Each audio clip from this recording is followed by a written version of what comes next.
I All missed the right. last one, of course, but the first one that I was there for, we did open up with gaming. So I know we had some gaming topics. We do love gaming. So what we Yeah. got? But this time I got some gaming topics, but I also have something else, and this is anime related. I'm excited about that. What type of anime, Cuzzo?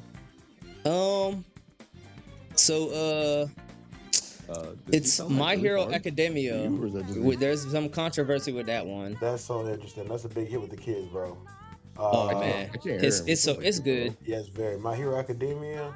I Yeah. forgot the name of the characters. They escape me now, but what was his name? Not Deku. Sussy Baka or something like that. Am I making that up? Bakugo. Or is that a real character? Okay. Sussy Baka. That's the one that sticks out the most to me. Sussy baka is a thing that people say about people. Like they say you're a sussy baka because baka is just it means idiot in Japanese. Oh, Sussy, Yeah. sussy just means you're sussy. So Suspect. it's basically like calling someone sus, and then you're calling them an idiot. So you're basically calling them a sus idiot. Yeah. I'm crying. So what character would like kids be talking about if they were calling somebody Sussy Baka on My Hero Academia? Uh, I couldn't tell you. I kind of fell out of My Hero Academia a long ago. I and couldn't tell you I said I was either. going to get back into it, and then saw how it Okay, ended. and that's felt all I had back to into it. contribute. So My bad. I gotta do more research. I'm caught up on the anime, so I couldn't tell you. I can't hear Brown. He sounds like he's like super far underground somewhere. Can you hear me Or now? it's like his mic isn't getting picked up at all. Can you hear me now? Can you hear me now? Nope. Whenever you talk, it's coming up on mine. I'm not sure why. What in the fuck? Yeah. Every time you talk, I'm turning green. Hold on. Yeah, I don't even see him turning green on mine. Yeah, What what the happened? fuck? Well, I don't know. 'Cause I didn't touch figure anything. it out. Like I said, our podcast. Is Oh, hold on. authentic. That's the problem right here. What's wild is It it was switched working over fine. to the. Can y'all hear me now? Yeah. Loud and clear. Okay, that's the problem. It switched over to the damn headset on mic. Oh, yeah. Mine kept doing that when we were here testing it before your cousin got here. It kept being like, "Oh, we know it picked up another audio. Do you want to switch?" And I was like, "No," because I kind of tried to go through my computer instead of my headset. Okay, yeah, because I didn't hear anything you were saying like, at all. All right, so let's get into it. Good evening, everybody.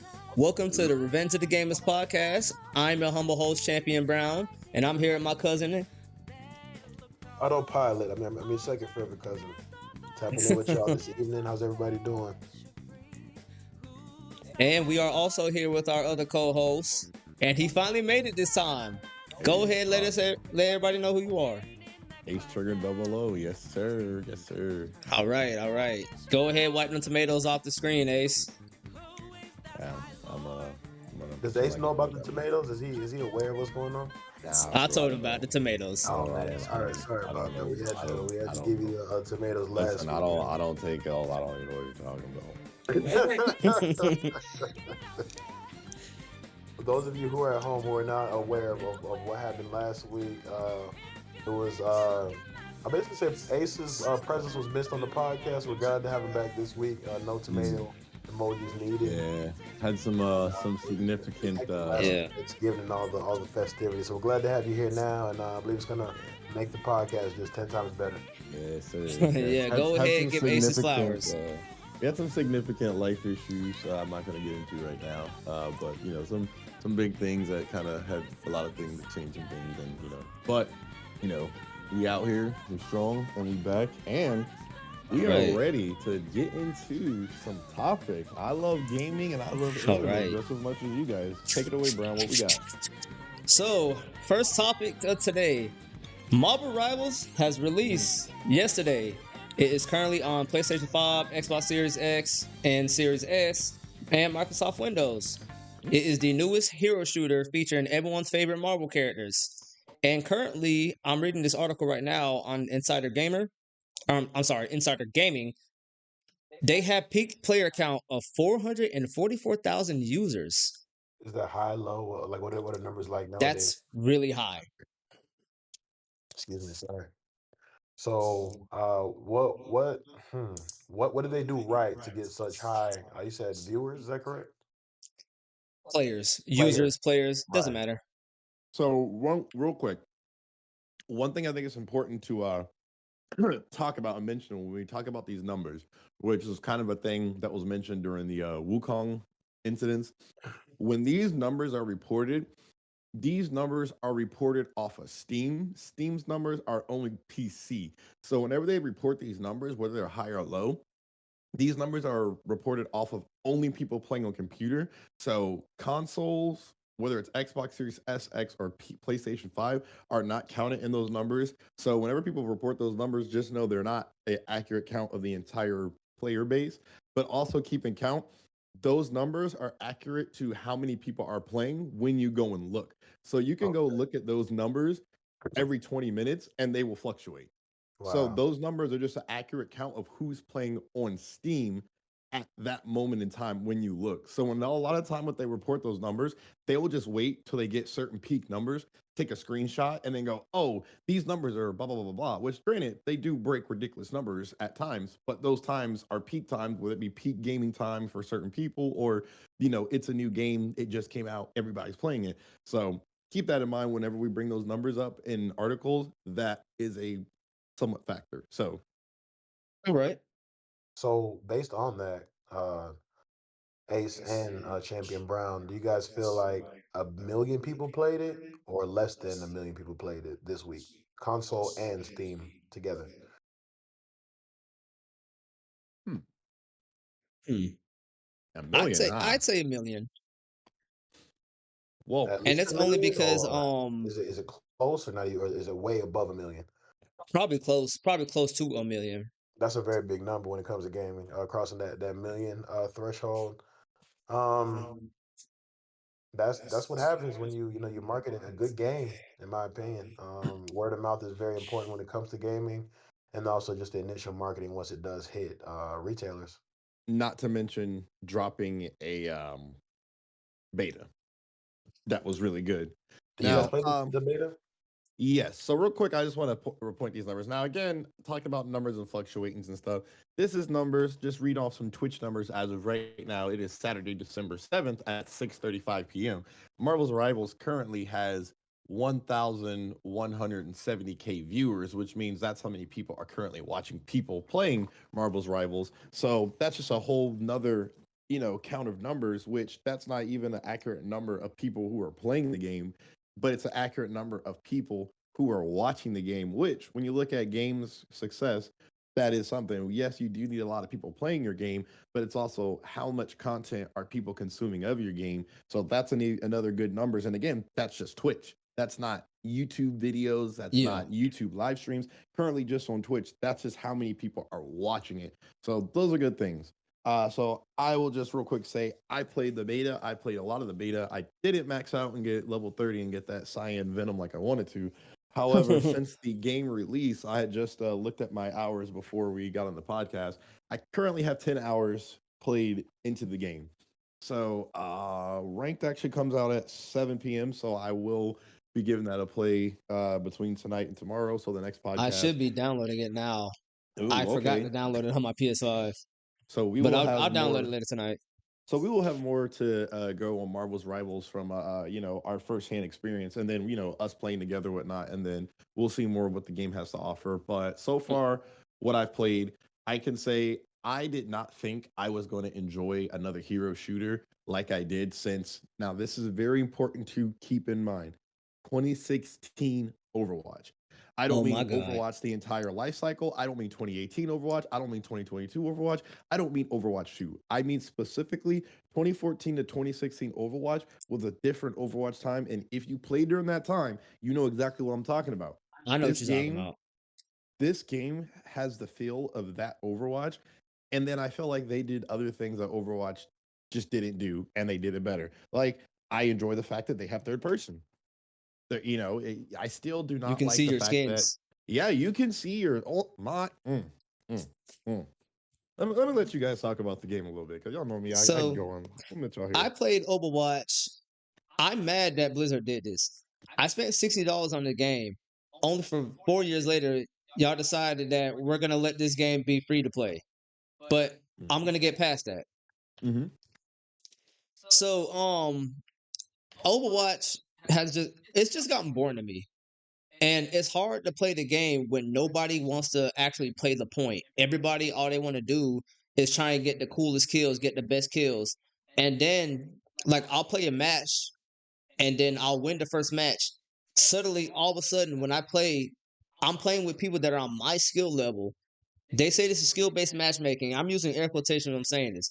There's not skill based matchmaking for this at all, bro. Okay, I was gonna ask you. Excuse me. When you go to play, are you picking like playing with randoms? Or you can you pick with like a squad like in 2K? It's randoms. Are you able to pick a squad or like on like can you join a party or The only you could join a party, Yeah, yeah, but you can play the with friends. Yeah, you can go play ahead. with friends or you can play with randoms. Yeah, to answer your Yeah, question, yeah. you can play with randoms, you can play parties, is there a but difference when the you play with like in a party Oh with your yeah. friends as opposed to when Mm-hmm. you Mm-hmm. play? in a Mm-hmm. party with your friends, Yeah. everybody has an objective. Everybody has the same goal. So let me ask him this. Randoms, Let me ask him go this ahead. question. Do you know what a hero shooter is? Like the genre? If you're asking me, no, Yeah. I'm learning that you guys speak about it right Okay. now. No, no, no. Cool, cool, cool. I'm asking so I can explain to you so that way you can it helps you get insight.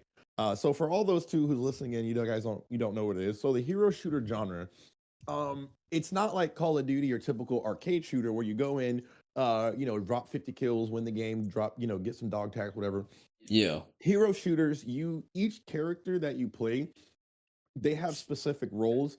So you have so it's kind of like it's take the gameplay style from like League of Legends, how you have like tanks and games like that where you have like tanks and DPS stuff like that. So basically, each character you have, excuse me, they have a role. So people who are tanks, they are bulkier, they have a lot more health, and then you have like people who are health or healers. They're obviously their objective is to heal everybody, and then essentially you'll usually have an objective like you have a point that you have to move, or you have a point you have to defend, or it's there's some type of objective, and then each character has an ability or some type of move set that aids in their team. So unlike Call of Duty, where back in the day you could go in, drop 50 kills, and then drop a nuke and win a game in TDM by yourself, you know, without while playing on team deathmatch. In these right. games, you can't do that because you, as a whole team, have to play together because each role that each person have is important. So if everybody's running DPS and nobody's running tank and nobody's running healer, you're probably going to lose if everybody else in the enemy team has like one healer, two DPS, and stuff like that. You have to spread it out, and everybody needs to play. So Yeah, these games are more meant to actually play in a party with with friends or strategy.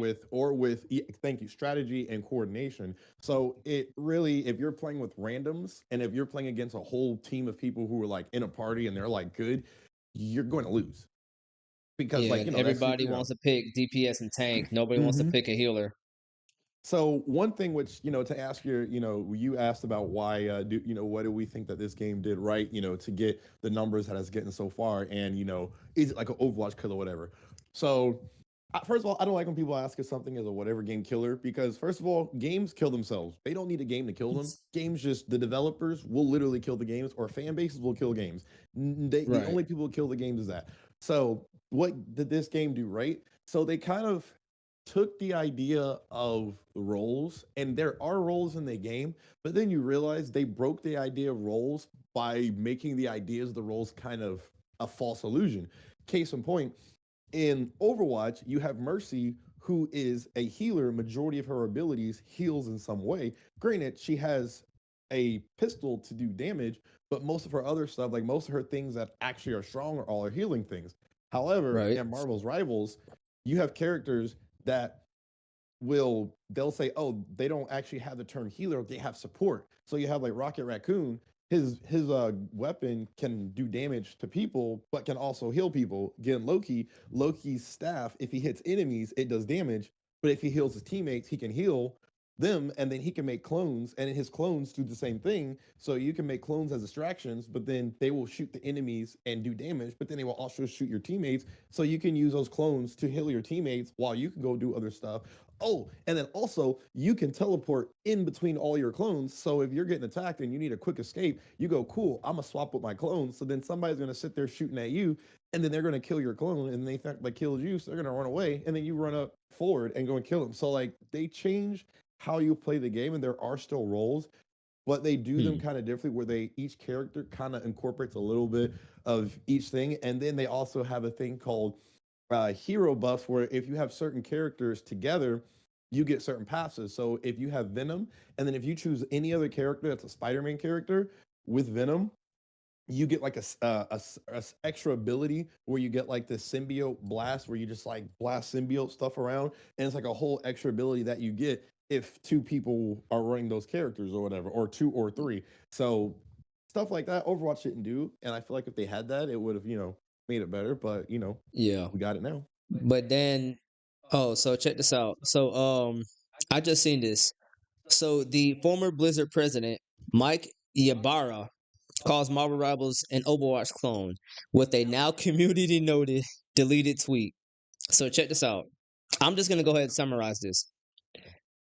So his tweet says, looks like Overwatch Marvel Rivals ships tomorrow, much like Light of More. I don't know what that is. Moratorium. I guess some game out of China. And I mean, even the character named Widowmaker in Overwatch is Black Widow in Marvel Rivals. LOL. And then the community note says Natasha Romanoff, aka Black Widow, is a popular Marvel hero who made her debut in 1964, much more than 50 years before Overwatch and Widowmaker were created. This dude just shot himself in the foot. So real Wow. quick to comment on that, the clone comment. I There's don't nothing new know. under the sun. Well, not and that's so at some point, no, it became not okay to realize that there is such a word called genre. In movies, you say, hey, I want to go see a superhero genre movie, a love, genre movie. There's genres and everything. Same thing in games. Right. So, like, there, back in the day, obviously, when the gaming first came out, there was like one of each game, like you had like platformers or whatever. But now, like, you see how even that, you could say, oh, I'm going to play Mario Kart or Mario, I don't know what, like Mario 64, or you could say, Yeah. I'm going to go play a platformer, because that's a whole genre. Just like, obviously, there were for a while, only one person was making one type of game. Case in point, for years, the only people who made a platform fighter, it was Smash Bros. So it wasn't really called a genre, it was just called Smash Bros, because nobody else had made a game like that. And then eventually, PlayStation and maybe somebody before that made it a game, and then like PlayStation had PlayStation All Stars, which, yeah, you could call it a Smash Bros. Clone, but it was like, hey, PlayStation said, we like your style of fighting game. We don't want to make a fighting game like a 2D fighting game, or we don't make a 3D fighting game, but we want to make a game kind of like what you guys have. But what would we call it? And they go, oh, you're on platforms and you're fighting. It's a platform Yeah. fighting game. So now you have, where this one game was the only game, now more people say, hey, we like what you guys did. We want to do that. And it became a genre. Case in point, back in the day, the only people who made Souls games were, you know, from software. So they were only called Soulsborne's games. And then eventually other people made games, but they were not from software. So then they became a whole subgenre called, what was it called? Souls like Yes, there you go. or Souls Souls light. like. Yep, Souls like, where it was like it's like a Souls game, but it's not made from software. So it Yeah. became a subgenre out of a genre, and then even from software made other games like their games but different. And then they're still under Soulsborne or whatever. So it's like you make genres and subgenres. So at some point, people were okay with the thought of genres and subgenres. And then at some point, people forgot that was a concept and then started saying, oh, you guys are making clones. And it's like, or they're just making more games in that genre. So now you can just say, hey, we only have Smash Bros in the platform fighter, or you can say, oh, for platform fighters, we have Smash Bros, we have Multiverses, which is really good. We have Nickelodeon All Stars, which is not really good. We have Nickelodeon All Stars 2. Like we have more games to fill in this genre. So same Yeah, thing with Marvel's Rivals. It's just fitting in other hero shooters because what's crazy is I don't know if you remember this, but when Overwatch dropped, there was another game that actually dropped about like a week before or something. I forget what it was I called, remember it. but I think it was called Paladins. yeah, there was another hero shooter like Overwatch, and it came out actually before Overwatch. However, Overwatch somehow just dwarfed this game, and once it did, people just stopped playing Paladins or whatever the game was called, and then they went to play Overwatch. And then I also It think, was because of the marketing for Overwatch. Like there was yeah, a whole trailer of Overwatch when I went to yeah, go see the movies. yeah, because Overwatch was supposed to have a movie, which we also never got. Just like the story mode that we never Never got. got no All the yeah. PVE. So it wasn't like Overwatch was the first person to do this. They basically, and like even before that, we had Paragon. Paragon was essentially the same thing but different. I thought Paragon was like League of Legends. It was, but that's the same gameplay. Like I said, the same gameplay that's in like the hero shooters is basically nothing different from League of Legends. They're just first person. Because now, where they were first person in Overwatch, they're third person in Marvel's Heroes, but they were also third person in Paragon. But usually, League of Legends isn't played in third person because League of Legends is what you call a top down view. So you see, League of Legends is a whole separate game genre where the game is viewed from the top versus Paragon isn't viewed from the top. It became third person. Yeah. And then Overwatch took that third person, made it first person, and then Marvel's Rivals made it third person. So see, it now Yeah. everybody's just doing the same thing, but they're just adding to the genre. Just They're doing it finding what does differently. and doesn't work for them. So I don't It's know like why what I said people, before. man, people It's just like want what I to said find before. something to Like complain there's about. nothing new under the sun. Mm-hmm. So Otto, what you think about all this, man? Hold on, Man, give me a minute. just going back to your original point. Imitation is the greatest form of flattery. I don't think you should Mm-hmm. take it too hard. The only thing I think that could be happening, if I'm reading between the lines, is that he feels like the sales are affected by the competition. And if you feel like the sales are affected by the competition and somebody's making an inferior product, then yeah, that's what make you would jump out the But what criticism sells? bag and call them a clone. What sales are you talking about when you're comparing two free to play games? Well, anytime Overwatch a is game two is maker now a free to makes play a game. game now, they definitely have projections of sales. So I Mm-hmm. just assume they didn't hit what they projected. That's all. But guess what? Overwatch 2 had been underperforming since it dropped. And guess Oh, what? Marvel's Rivals was not out a year or two ago when Overwatch 2 dropped. So yeah, you can granted they're going to use that as an argument and say, oh, your game dropping is making my game sales drop for sure.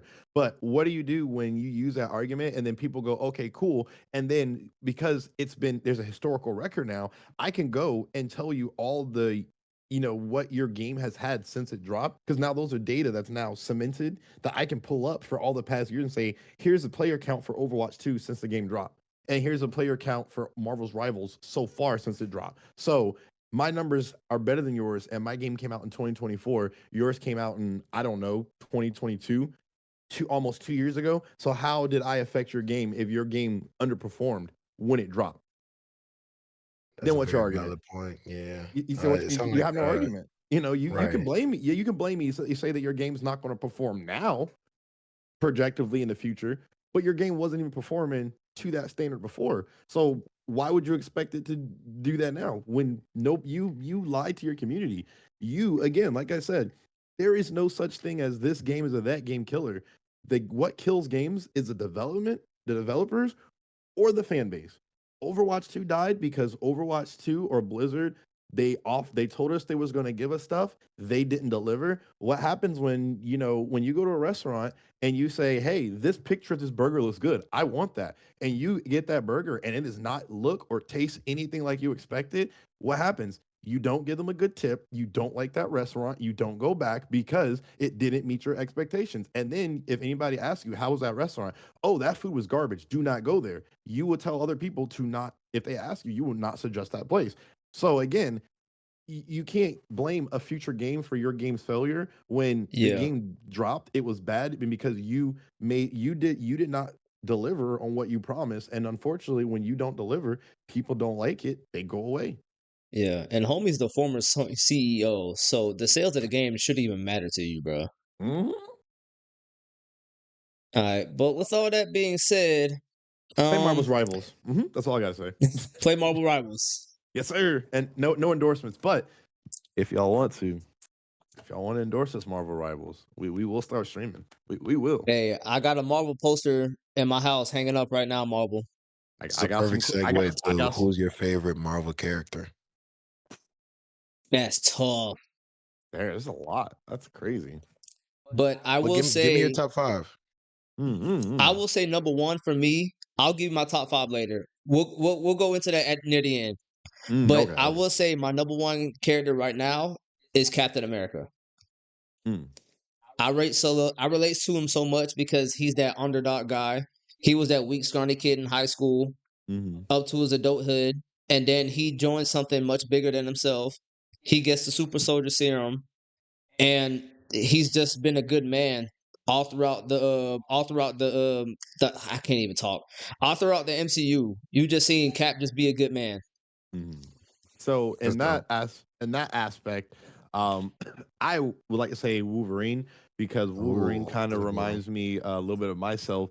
He's a little bit different of an underdog, where he has a very past where he doesn't necessarily know too much of it because for years comics hadn't had a past.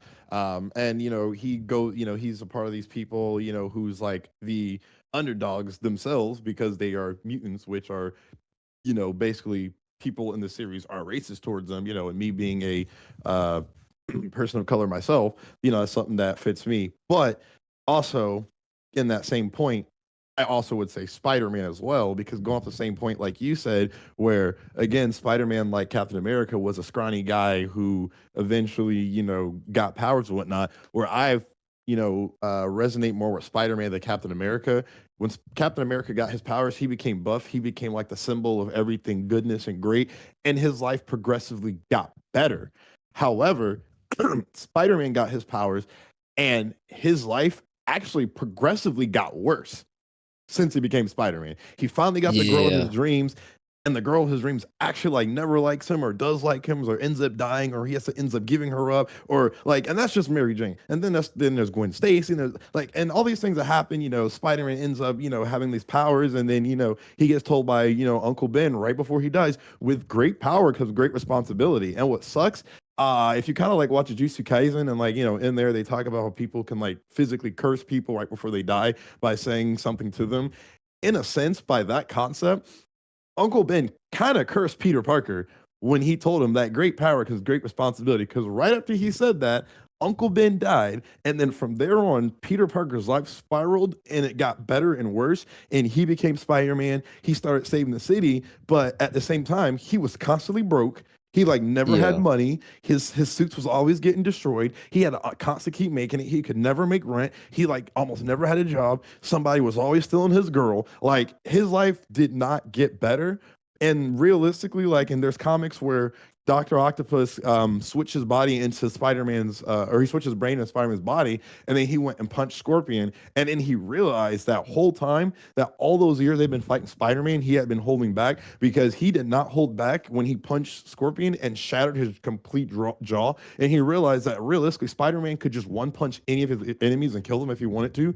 And he's choosing not to because he's compassionate because of that great power, because great responsibility. And Spider-Man knows I could just use my powers and just go rob a bank, and literally nobody could stop me.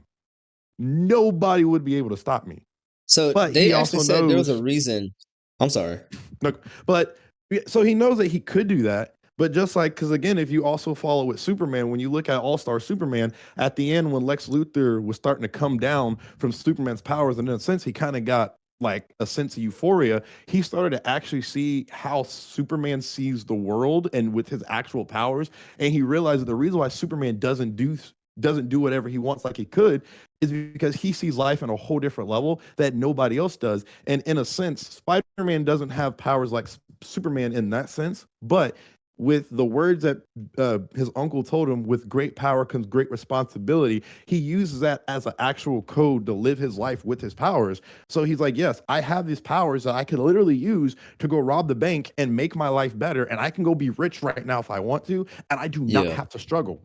But I have this power and I have a responsibility to where I was the little guy and where I was now, I'm no longer the little guy. Like, again, like Captain America, he went from being the little guy. Now he's literally the big guy, the face of America.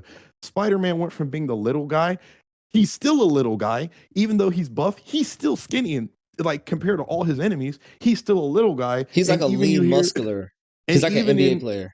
yeah, but he's like skinny. He's like thin but fit at the same time. But even in like in all the comics and even the movies, you see his always left notes saying you're friendly neighborhood Spider-Man. And even in the MCU, you heard him say, I just want to be a street, I just want to be on the street. I want to be like a neighborhood Spider-Man. Like I want to be on the ground. That is where Spider-Man knows. I realistically, like you've seen comics where Spider-Man's got cosmic powers and literally has fought gods.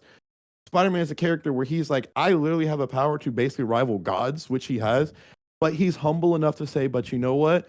But with this great power, I want to be responsible to help out the little guys like myself, because even though I could be a big guy now, I remember what it was like being a little guy. And you know what? I want to make it better for all the little guys too, because even though my life realistically is still bad and I'm depressed, I at least know that I'm going out making other little guys' life better. And that is at least making me that much better. And that is why, in that sense, I resonate more with Spider Man out of everybody, even though I like Wolverine more than Spider Man. Yeah. All right. What about you, cuz? Man, can I go over like the timeline of like who was my favorite at the time? Hey, you do what you want, man. I've Just yapped give out enough, your boy. number one Go. favorite. No, Man, no, it let him started go. off with He hasn't really the talked. Let him go. Cyclops, and then I saw Gambit like do the thing with the playing cards. I thought that was cool. So Gambit was my favorite for a long time. Then of course, Storm. Storm killed it on that X-Men game. She was Oh my favorite man. character to play with. And I forgot the name of it, but it's on the GameCube, and like it was kind of like you had four different characters you could play from. Was it X-Men Legends? It sounds like it, doesn't it? Yeah, that's it. Ultimate Alliance. Ultimate Alliance, boom. Yeah. Right. So I'd say Storm killed it in that game, and she won me over there. Then Daredevil. Daredevil was a great one as far as the movie wasn't everything that everybody cracked up to be, but just the concept of a blind superhero is a game changer for me. And then I feel also like like his Daredevil's backstory with underrated. the what's his villain, the guy who's like the Kingpin. Uh, yeah. Kingpin. Well, Yeah. His name was well, Kingpin. yeah, That yeah. makes sense. Yeah, So he was literally just kingpin, which kingpin is a word that you use to describe a person. Like I'm a drug kingpin. I'm a yeah. So he was just literally exactly. he was Wasn't he exactly into like what he was. racketeering and like gambling and stuff? Yeah. Oh yeah. He was literally just like he said, a pink street pink kingpin. Yep. Right. So Daredevil was a favorite of mine as well. You really could just go through the whole Marvel universe and pick and choose. And then finally, recently, of course, T'Challa. I mean, come on, sorry, y'all at home. Mm. Ooh, speaking of that, low key is kind of a good quick segue for something that I saw. Okay. I didn't look into it, so I don't know how true it is. So I will get back to you. But if it is true, so I can get your thoughts on it. I heard allegedly that Marvel is going into replacing T'Challa. Now, I haven't looked into the report, so I don't Wow. know. I don't know if it is going to be potentially a multiverse T'Challa, which again, there's nothing wrong with that because we're literally in the multiverse saga right now. We're about to go to, Secret Wars and stuff, which is all like multiverse stuff. So we expect that. Yeah. So that being the case, what are your guys' thoughts on that? Whether it being T'Challa, like us getting a revived version of T'Challa who's just, a new person, or if it's just a multiverse T'Challa, what are your guys' thoughts on that? And how do you guys, think that, how do you guys think they What if should it's proceed Michael with B. that? Jordan? Well, that's my question. Yeah. How do you guys think that they should proceed with quote unquote replacing T'Challa in the MCU? Go ahead, Otto.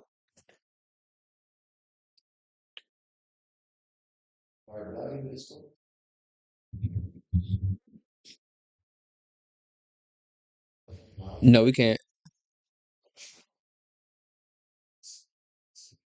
Give us one moment. Technical difficulty, Mm-hmm. folks. Hello. Can you hear me now? Yeah, we got you. All All right, go right. ahead. So man, it's very sad to see Chadwick Boseman pass away that he did, but he passed doing something that he loved. So I think he really took on the character full force, man. 'Cause that really just embodies T'Challa himself.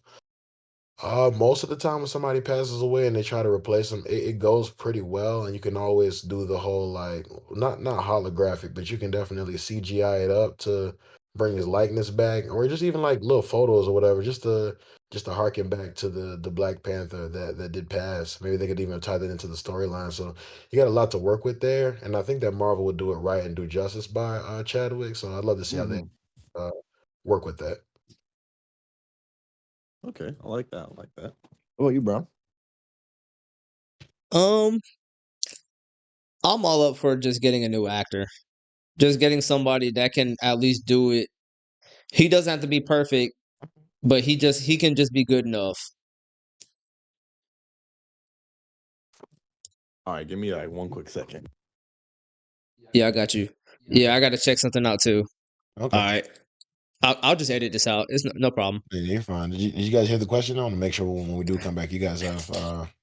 Nah, I didn't hear it. I was about to see Oh, what's up with your stuff. Sorry, I was oh, just saying. I Do you was. guys think that Michael B. Jordan fits the bill as far as Oh, so replacing? I had a quick thought. I had to definitely edit this part out for sure. I had to. Okay. I'm about to dig into the UV world real quick. Take a quick little hit real quick so I could get it right. So, Okay. all right, guys. So I'm gonna call this real quick fake random segment that I'm gonna randomly put on episodes. I'm gonna call it the UV World Corner, where I'm gonna dig into my bag of random theories that I come up with over random Oh things if it's on a Lord. topic that we have. I'll try to keep straight and short. So part Go of my ahead. theories are based on some things that I hear. I hear around about some of these rumors and things from these quote unquote insiders, which, 50-50 chance spitball being right. Anybody could just come up with like 300 random theories, drop them online, and at least two of them are going to be randomly right. So I just look at, every year I go through, do MCU rewatches, look at stuff, and then I look at things and how I've made random theories on things that I used to never talk about publicly, just me and one of my homies, and we started seeing how a lot of our stuff have been right. So now I'm like, you know what? I'm gonna start, randomly dropping my theories, but then that's it. I'm gonna go hide so the government don't find me and start, getting mad that I leaked their secrets. There's rumors that there is a alleged MCU reboot happening after Secret Wars. However, there's also talks about projects seemingly moving forward afterwards that don't seem like there's a reboot, per se. So I think that there's a theory that it is somewhat both going to be true. I think they're going to start trying to bridge a lot of these comic stories over into the MCU in different ways, and they realize that they kind of locked themselves in a way the first few times, the first 10 years of MCU, which worked the first time, but not this time. So I have a possible theory that they may potentially reboot the MCU after all these last two Avengers movies, but I don't think it'll be a complete reboot. I think they'll kind of leave it open in a way how James Gunn is doing with the DC universe, where there's the James Pattinson Batman movies that are main canon, but there's a whole other DC universe that's canon. But then if you looked at the TV shows on the CW, they basically said that all the DC movies and TV shows are now all canon through the multiverse. So I think MCU and Disney are trying to find a clever way to make it where they can allow people to make a lot of movies and projects with the MCU that don't always have to be connected. So they could drop a random Captain America movie, but it doesn't always have to be this Captain America. It could be a whole other story. And that way Mhm. they could use those characters to come back a few years later if they do an Avengers movie. They could be like, okay, we want to bring your character for this multiverse crossover real quick. They can because they own it, and they can use those characters and they can make multiple stories, but they can also condense and make slower stories, but not have to focus and do things the way they did. Now, I don't think they're going to do it completely like that, but that's just some of my theory, real quick. So, do I think Michael B. Jordan can come back to fit the bill? I think he could, because going by that theory, they could potentially, once they reboot, they could do whatever they want. They could, once they reboot, they could start a whole new MCU. And instead of doing it all by origins, they could be like, well, you guys already know the origins because we did it the first time. So this time when we start, this Captain America, he's not going to be the first year. He's going to be 30 years already in. So, because you already know the story, but it's just going Yeah. to be a different person. So they could do that. And then with the MCU, you've already seen that they're willing to keep bringing back actors for as different roles. So now they can, because multiverse, you can do it anytime you want. You can do it for a one-off. You could do it for, a quick 3 movies, or you could do it as like for 10 movies. So I think it's a great way for them to keep using actors, let them come back and do other roles. I don't think it's a bad thing. Sure, why not? Go for it. I also think I want to see David Washington as Black Panther. I'm gonna try to put that out in the universe, or I just want him to be somebody in the MCU. David Washington is a Denzel Washington's son. I think he's an underrated actor. I think he could be a good hero character, but that's a conversation for another time. There are just so many good actors out there right now. How do you pick who's up next to take the throne? And that's why I think if they put themselves in a way where they don't have to constantly be like, okay, well, this guy is Captain America or this guy's Black Panther, so he's the only guy that can be Black Panther on screen. If they do it with a free multiverse where they can make projects anywhere they want, anytime, anybody can come in and say, hey, I have an idea for a Black Panther story, but it's not in your universe. So we can do like a separate, Disney Plus show where like each episode is like, or each season of the show just focus on like, I don't know, maybe a different Black Panther from another timeline, but it'll be in a different story and it'll just be in that TV show for like that 6 episodes or whatever. And then if it goes well and if, they want to revisit it, they can always do that in the future. Or if it was like good but not, didn't do good, it's like, all right, it's a one-off and we'll just bring him back for like a multiverse movies 5 years from now, and he'll get his quick paycheck, I guess. So That's it's what's a cool up, model. man. Quick They quick could do it. segue. I was gonna ask you guys, if everything didn't happen, do you think Jonathan Majors would be on the short list of possible actors? Oh yeah, most definitely. He kills it in everything he does. He absolutely destroys it. Bruh, he killed it in that role with Diamond Dame and Creed 3. Yeah, man, he has great range of what he can actually play. I seen him in Lovecraft Country. I don't know if you guys saw that, but they canceled it after I believe season 2, and I rewatch it all the time, and I'm always catching something new. It reminds me of And they're kind like, of all right, that like gives me time to a go sleep and something, and then sci-fi before I can, The work Wire, all night and blah mainly blah because blah, and of then Michael whatever. K. So Williams also it's killing just it. obviously first step is People, finding said man, are individual and then very going from there. underrated. So We can talk more to about the come on that. talent pool of We'll black we'll, we'll get we'll actors get All in right. offline and terms of work talking on about that. who could play But y'all stay All tuned right. on Kimo. We're that. talking We might about, have like you said, applications We'll Frankie before Futura. that. We're talking about Jonathan Majors. We're talking about we'll David Washington. I think he said we'll Junior, discuss right? it. We can discuss my Mm-hmm. It's my no, his weird name is John schedules David later. Washington. So we're gonna Yeah, John move we'll on David we'll to talk the about Washington. that. All Yeah, right. next. because Hey, the dad's name is Denzel Washington. real quick, what y'all think about Idris Elba as T'Challa? That's a great one. Wow. That is a sleeper. Woo. Um, I don't think he needs to be T'Challa. I think he could be T'Challa's dad, T'Challa's grandfather, or another older Black Panther. You know, it's T'Challa's, crazy. he just Idris Elba's older. And again, the point if they do a multiverse, you don't always Mm. have to do a Black Panther. Just like Spider-Man, you have Spider-Man 2099. He's not even Peter Parker. He's a Mexican person. See, this It's is a this whole. is the only time. This is the only time we need like a woman on the podcast because they love Idris Elba. So if Marvel, if you're listening Yo, yeah. and you want to put women in those Mm, seats, mm. get Idris Elba on there. Hey, we, Trust we us. we might have to we might have to start having a talent lookout for a Yeah. female co-host. Well, Man, Speaking of more to which, come. listen, More to when come I on tell that you, later. bro, that there's a But short list of women talent out there that wants to talk about this stuff. It's just our facts, scheduling, bro. Because even us yeah. three to get us all on the same day has been yeah. kind of like in and out. So to Well, try to get them as well, it's kind of like 4 or well, 5 people trying to so I coordinate it. I always work wise have the weekends off. It's just I had random life events that happen. Right. But aside from that, I'm always off Friday through Sunday, and then Thursdays I you know get off pretty early, and then I have obviously I don't. I'm like, oh, I'm off all night, and Not bad. you But good, you we're good. gonna move on to the next segment. This one comes from the Insider Gamer once again. Mm. Insider Gaming. Keep messing this up. And this is a rumor, and this came out in November 26th of 2024. Future Mortal Kombat 1 DLC sales canceled after poor expansion sales, it's claimed. Now, sources claim that this is coming from a person that leaks. He leaked the Mortal Kombat 1 DLC characters, and they were confirmed. And this is from that same confirmed leaker. Now, it could be true. It could not be true. At the same time, it honestly wouldn't surprise me because Mortal Kombat actually has a very bad problem. Mortal Kombat 1 has a very bad problem with its online. So I will try to make two quick points as fast as possible. Go ahead. First point. I'm somebody who I actively look up leaks. I actively read Reddit, all that stuff. I enjoy looking up leaks. I enjoy actually watching or reading, consuming the content. But leaks just make it more fun, build hype and stuff like that. And it's good to see, because again, leaks are sometimes right, sometimes not. So with going in leak culture, it's like I had said earlier in the podcast, leaks is a 50-50 spitball. So put it like this: you could take a marker board and just take that marker board. You can write as many colors that you physically know that exist without having to look them up. Like whether it's blue, green, whatever, and then turquoise, whatever. You could take all those colors and then randomly say, I predict in the next Avengers movies, one of these colors are going to be in the movie. Now, would you be wrong? Yes and no.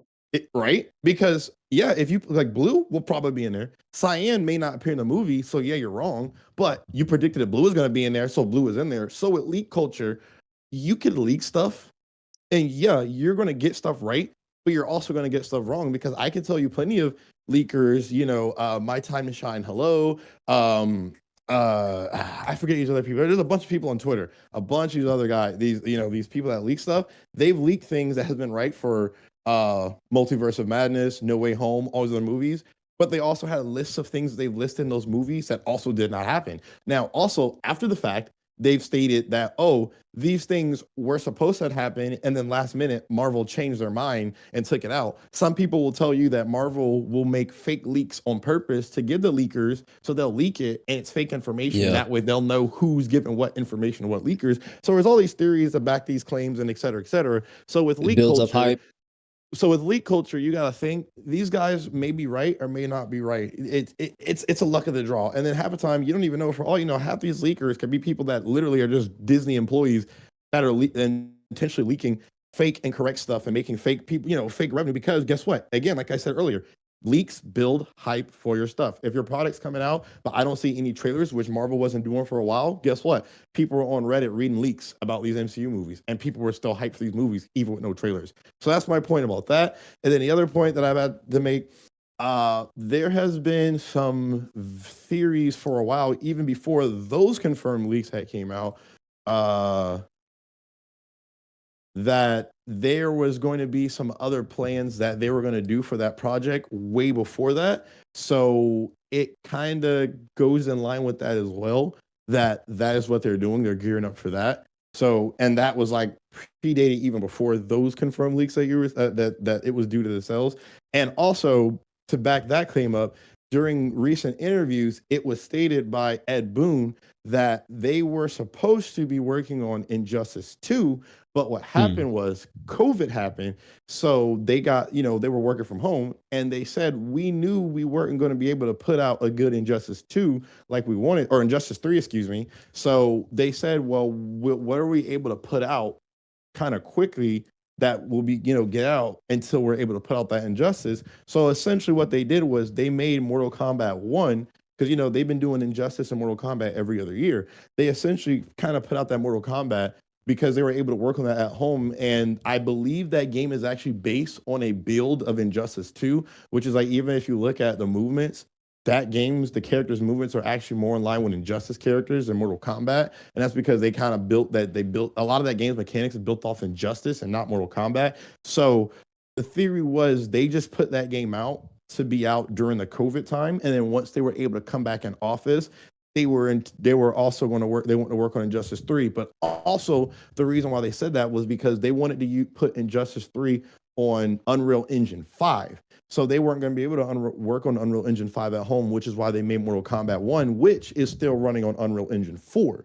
So that was the other part of the theory that people have been going out, and that was also based off an interview that Ed Boon had after Mortal Kombat 1 had released and before that new DLC pass had got announced. So basically what a lot of people were saying was they essentially put out Mortal Kombat 1 so they could fill the gap during COVID. And then once they returned from the offices, then the next game that they were actually working on is Injustice 3. So the theory or rumor is the reason why there's not that much love going into Mortal Kombat 1 right now is because essentially that game was a filler game.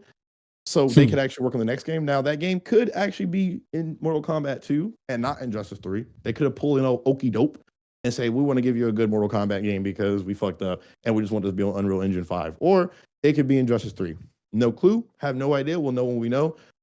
But that's the other theory is going out there. So like I said, with leak culture, you got to look at it's 50-50. But also that rumor had came out before that confirmed leak came, or that whole thing about the sales, or before the Injustice 2, that Mortal Kombat's second Battle Pass even got announced. So it was basically theorized that they are working on Injustice 3 right now, and that's why Mortal Kombat 1 is not getting love. It's a filler game, which again, if you play Ultimate Ninja Storm had filler games. We had like 2 filler games or 3 that were garbage. We still played. Man, don't nobody want to talk about them bullshit ass arena fighter anime games. I am Mecha Naruto. That shit was garbage.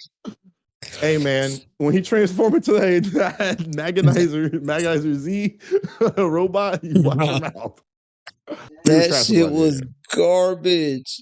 Chill. So I remember I saw people posting up the problems with Mortal Kombat 1. The first thing I saw was with Peacemaker. Peacemaker has the ability to make himself invincible, and then he shoots out his gun and then he sends out eagerly.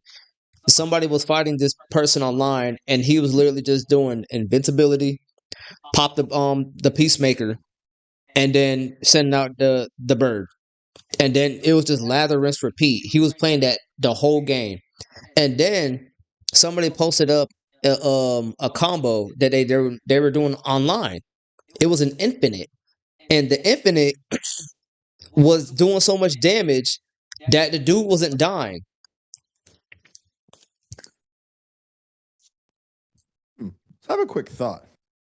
Go Back ahead. in the day, when fighting games first came out, what was the original intent? What did people usually do? Went to the arcade and they played against each other. Right? Well, we just or mashed you them came buttons, home, bro. or you came home because your buddy had a PlayStation or an Oh no, Xbox or whatever I'm talking at his house. pre-PlayStation. I'm talking Oh, about but the no. arcade But shit. yeah. That's what I'm saying. I'm saying now moving forward after that, once games got more mobile into the homes, then instead of having to go to the arcade, you was able to go to your homie's house and play Mortal Kombat whatever on PlayStation 1 or Xbox whatever with your homie. So at one point, most of these games were like originally couch co-op type games. Like fighting games was you sit or you go to the arcade, play next to your homie with your quarters, or y'all sit at your home and you play next to your homies. And then when the internet came out, it was people didn't have friends to play video games with next to them. So with online, you was able to play across the way. But most people nowadays, they still like when we get older, you don't really game online as much. And most people nowadays buy games and like your homies come over and you play a few rounds with your homies, go, okay, cool, I beat you, I need to leave. So it's like even with the kind of great segue into Sparking Zero debacle, when the original Tenkaichi games or whatever came out, there was not really an online like that. Most of them was, again, people always talked about how, me and my homies were next to each other, spinning our controllers, breaking our thumbsticks. And now, for whatever reason, they want this game to be like a homage, a sweet letter to the original game, which was not really an online fighting game. It was a couch game. Now, for whatever reason, they want this game to be an online pro fighting game, which it wasn't originally. And they're saying, this game needs to be, and they're like, this game needs to be a love letter to the original game. But then now you want a feature that wasn't really a thing. And granted, this game has a pro scene. Like you could play online ranked, which I'm not saying is great. There's things that's obviously there's issues with it for sure. This game was never meant to be played professionally, bro. This game was meant to be just like Dragon Ball. You go in with your friends, you play Dragon Ball characters, unbalanced as Dragon Ball is. And granted, yes, if you want to walk in with your homies and you play Yamcha while he's running Broly, I'm sorry, man, you might get clapped. But that being said, I've played over 100 hours of Sparking Zero with my friends, and we've played this game multiple ways. I've seen it where homies have had Tien and have waxed Gogeta Blues. I've seen Yajirobe's get waxed by Chaozu. And I've seen, I don't know, Kefla wax, full power Broly. I've seen everything. And then like me and my homies the other day, we said, hey, let's make this game more fun. We went and played custom games with each other and just put items on and just made teams with like random people did random stuff. And literally it was fun. We said, man, it's like we're playing a really high speed Dragon Ball anime, but a fighting game.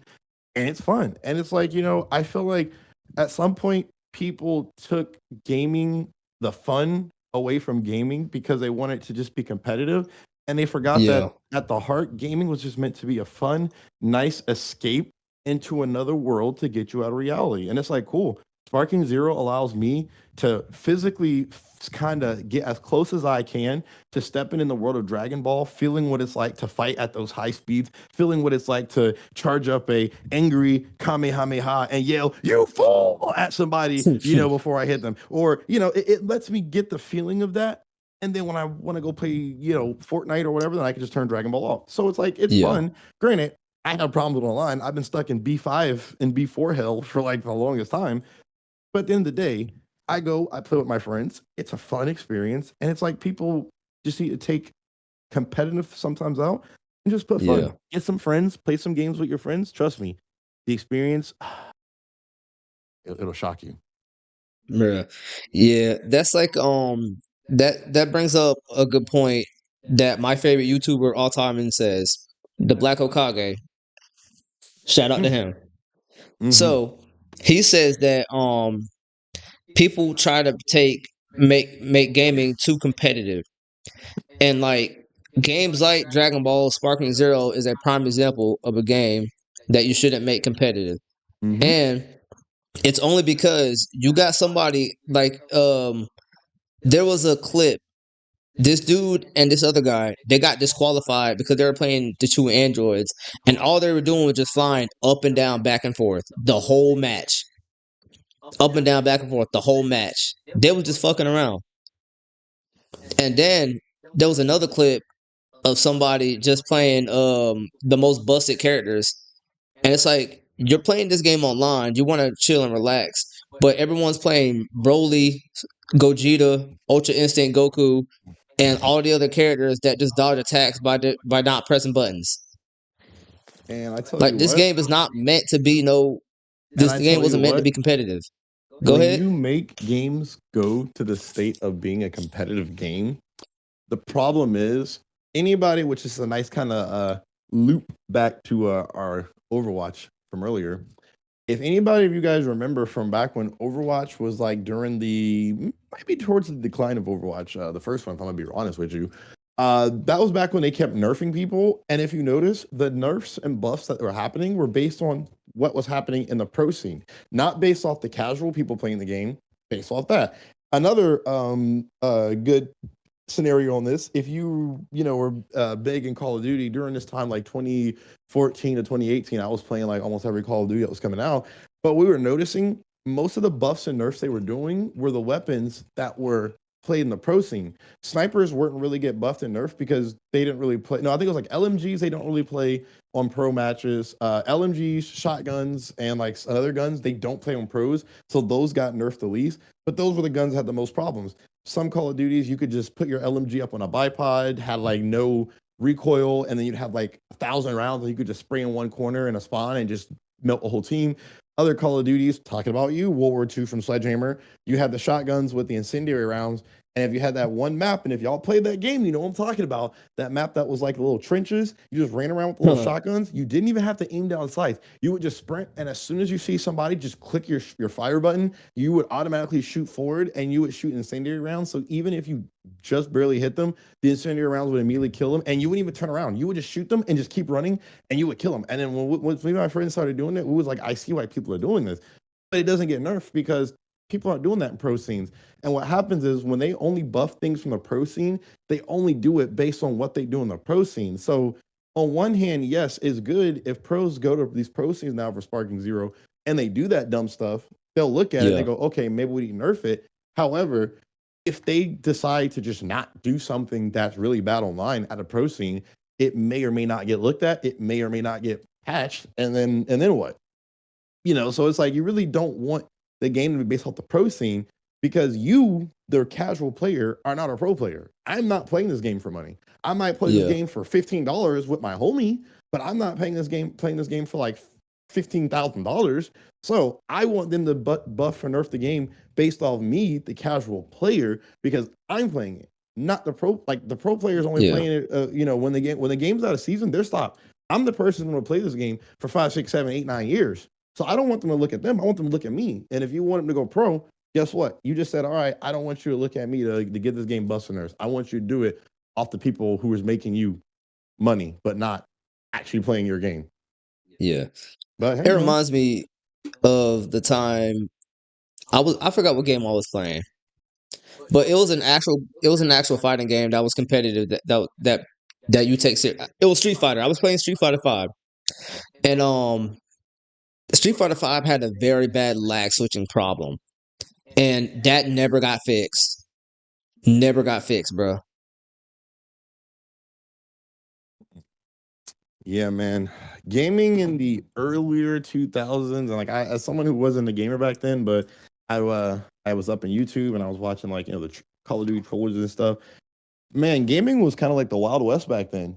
Like when like the internet was still brand new and like they were still doing these games, like man, look at the stuff that they used to do back in the day in like old Call of Duty lobbies, and even like those old Call of Duty lobby servers even now, like the thing that people were doing, Boy. like hacking the lobbies, like you could walk in there, you'd be flying in the air for no reason, you would get a mod menu and you didn't even do anything. Like that was some wild That's times, like man. that's like when I was playing Smash Bros. And I was beating this dude online, and then he rage quit, and then I got banned for like an hour because this guy rage quit. And like I'm not really too knowledgeable in lag switching in the sense of I've never really looked up to see how it works, what it actually is. But I witnessed essentially, how this shit works. kind of what it is from my kind of knowledge, and which is hard to kind of quote unquote fix it, because what lag switching is, you're basically are you the person who are doing the lag switching, you're just sending packets and overloading the connection. So you're doing it so what's being sent, what you're the information that you're doing works for you, but it getting sent to the other person, there's too much data and it's not coming in correctly, so they see it incorrectly. So you kind of can't quote unquote fix that, because all you're doing is just giving information, but you're just giving too much. So it's like you like it's just something that you could just do. Like it's just an IT thing that's been around for like forever. Like you could literally do that yourself if you want to. If you on your internet, most on your own internet apps, whatever, most internets, you can literally throttle your own internet if you want to. And when you throttle Yeah. it will literally try to like make all the devices use like the max, and then like the max that they can, and then it slows down your internet, and then it lags, and then you end up having to restart it. Don't ask Yeah. me. So Otto, what you think about all this, man? Man, it's hard to make a case by case evaluation when it comes to stuff like this. I think they kind of just let not artificial intelligence, but just the information that they see from the online battles that go on. So when you get banned, I'm assuming that somebody told on you, somebody reported you, somebody definitely say, hey, so and so did this and this is why I lost, or you know what I'm saying, or basically you can be the system can be manipulated to take out other gamers, if that makes sense. That's true. That's definitely true. Cause there has been cases of people have gotten banned because their name would have like a racial term in there. Oh, that's an interesting one right there. That's not DEI, but that's something else. What is it? So like somebody's name could have like grape. Their name could be grape, but because if you take away grape without the G, somebody will ban them and say that it's saying grape without the G. Oh, And right. there's been cases that's been happening to people getting banned for certain names. Mm, that's a tough one, right? Because people do manipulate their names to say all type of crazy stuff. And that's a case by case too, because there could be somebody. Not saying that everybody, but there could be one person out there who literally just has like I don't know, green grape because they just literally like green grapes and they're 12. Yeah. And they have no idea that that refers to a whole other thing. And they can literally get banned. Little Timmy can't play Call of Duty Little Timmy. because Little Timmy. I was gonna say, so sometimes even the moderators get it wrong, right? Because everything is based on the context. Like me and you could be joking, right? And just talking, sugar, honey, iced tea back and forth with each other. But if the wrong person sees it, they can say, like, oh, like he's being cyberbullied. Like, relax, calm down. These are two friends just, having a good yeah, back and I've forth. been in a lot of those situations. Exactly. Also on that Call of Duty thing, I don't know how true or if this is like confirmed, if it's a theory or if it is, I'm not sure, but I've heard it for a while for the past few Call of Duties, and apparently I've heard allegedly it was like confirmed for sure. But allegedly they said that they for sure confirmed that there is a thing in Call of Duty where if you were actually better than other people, what it does is it actually will make you have to do like whoever it is that you're playing against, if you are better than them, it'll make you have to use more bullets to kill them, and they will get less. It will cause them, no matter what gun they use, no matter what armor or whatever you have, they will get essentially need less bullets to kill you to bridge the gap because you are better than them. That sounds like complete utter bullcrap. Games giving you training wheels because you're dookie water. How does that help you get better? How y'all feel about, if that's true, how do y'all feel about that? I mean, if you feel like you need to give me a handicap, then dude, you may as well just not let me play this game. Right? Because see, that's not fair to the other person. Because see, you could be who on played the either game side with of that skill. spectrum. You could be on either side of the spectrum. You could be the person who's getting it needing less bullets to kill somebody because they're better than you, or you could be the person that it takes you half your mag to kill this one person just because you're better than him, but it takes him 2 bullets. Is that categorized underneath skill-based gaming, or is that something different? So again, I haven't done all the. It's one of those things that because I've been out of touch with Call of Duty for the past few years. I've kind of the only reason why I have Black Ops 6 right now is because I'm game sharing it from somebody else, so I'm paying nothing to play it. So I've been out of touch. Back in the day, I could have told you everything about Call of Duty prior to the game launching. I could tell you all the future things happening. I don't really spend that much time in the game anymore. I only play Black Ops 6 mainly now for the zombies. We play online for like 3-4 matches and want to destroy the world. So it's I'm out of touch, so I don't know for sure like how that's like because I don't even the whole skill-based matchmaking conversation is a whole other conversation that again I'm out of touch with, because again years ago I could have told you all about it. Now I don't know, because I've heard allegedly at one point that it was not a thing in the game, and then somebody goes, oh nope, it's actually still in the game. So I don't know, I'm out of touch. So we can circle back to that next podcast. I'll go do some follow-up knowledge, so it gives me some homework, and I'll let you know. Yeah, truth be told, I don't think that's true, because it still doesn't matter. Because I when I play people take like 3 bullets to kill me, and it took me a whole mag, or vice versa. Like I've definitely witnessed it. My boy Bush, who's like significantly good at the game, has also witnessed it, and like I sometimes watch my friends on share screen and watch them play, and I've seen it happen. So allegedly, from the stuff that I've seen, it's from very reputable people who do deep dives on Call of Duty year in and year out. So, and they do like mathematical things to like back up the claims. So if the people that I'm thinking of, if they were the ones who said the video and released that, and if the evidence that, like again, I have to go do the research, but if the evidence from what they're saying, if it is true, I can tell you for a fact, I definitely would subscribe to it, because I've seemingly experienced it in the game. But it could also be a placebo effect. I could think I'm experiencing it. Who knows? All right. And so, moving on to our last statement. This isn't our last statement, because then we have some anime stuff to discuss. But we're discussing some very controversial topics right here. So, for those of you who don't know, there's this guy called Grums. He's one of like he's one of like the frontline grifters that has to just like compare Western games to Eastern games. And I tell you right now, bro, this man Grums is crazy, bro. So, apparently Rockstar and GTA are cooked with DEI. So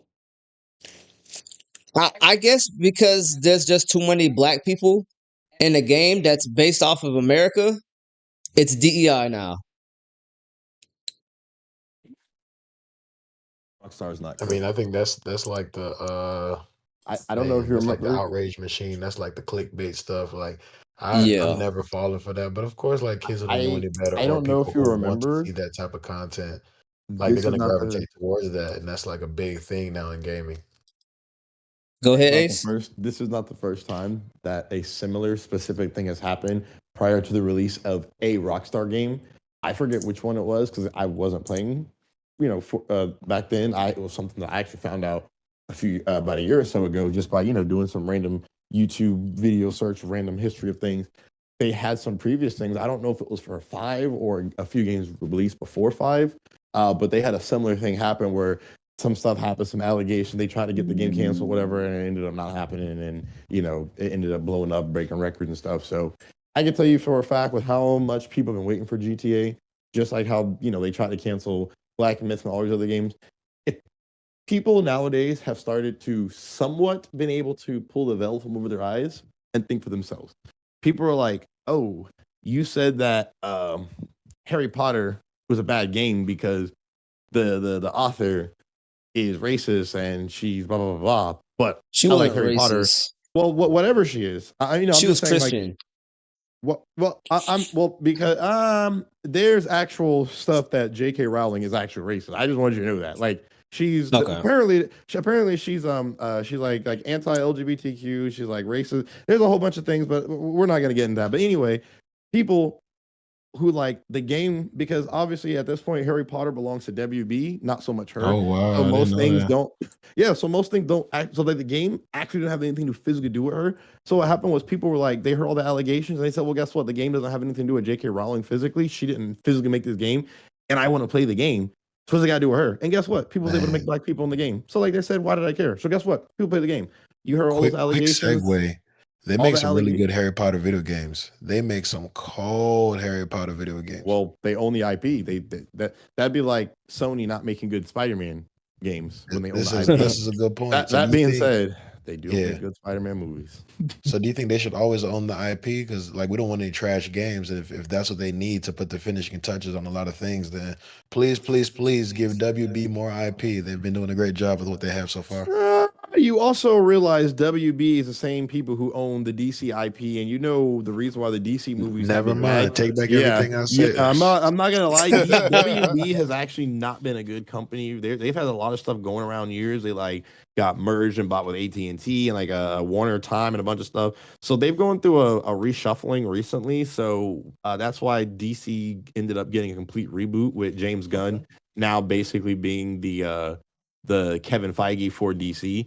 So, I think at the Super Bowl, you're about to see the trailer for the first new Superman movie for the new DC universe. So he's redoing the whole DC universe. We're gonna see how it goes from there. I think Peacemaker is counted in there. Creature Commandos is now out on HBO Max. I don't know if it's all of it or just a few episodes. But some of that is I heard is all or that I heard is canon to the current DCU. I believe that Blue Beetle movie is current to the current DCU. I don't know if Shazam is, but as far as that, everything else should be getting rebooted from there. So DC might fully be cooking it in the right direction with their movies. We'll see. The James Pattinson Batman movie is good. I heard mixed things about the Penguin. Haven't watched it yet. I'll get into it. And then I've heard good things so far about the next two the Batman sequels.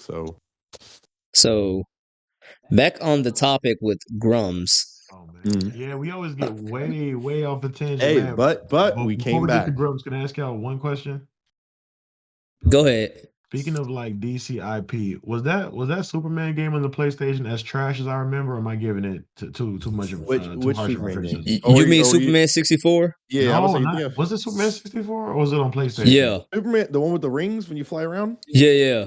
That was Superman 64. Was it good That's or bad? no, that was the knowingly garbage bad. If you Gotcha. go, Okay. yeah. Superman 64. All right, Grums, what do you do?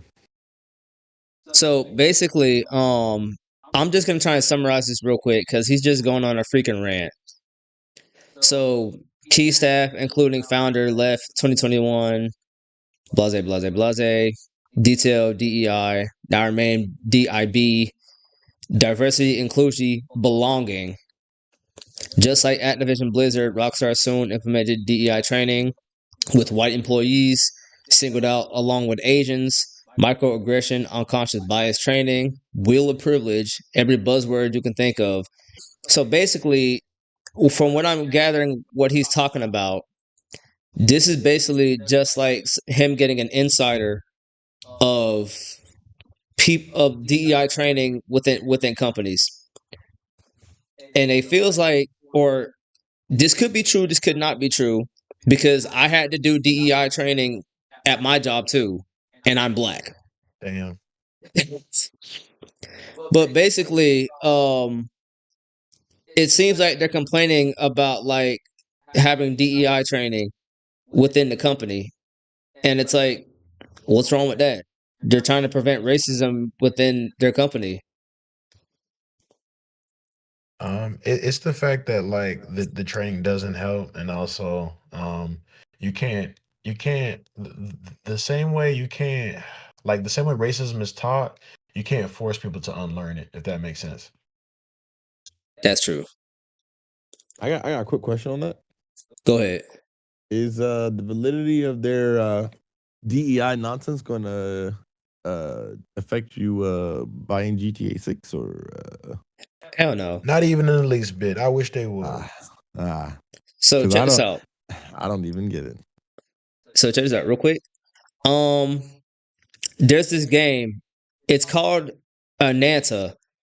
Mm. It's this anime game that looks like it's in the style of Genshin Impact, and the game looks beautiful. Like, I'll admit it, the game looks beautiful. Game looks really cool, and like for what I've seen in that trailer, it's so full of life, and it makes me want to play the game. But this man Grums has a picture on Twitter. It's called Tough Choice. Which way, Western Gamer? And the picture on the left is the people on the beach on GTA 6.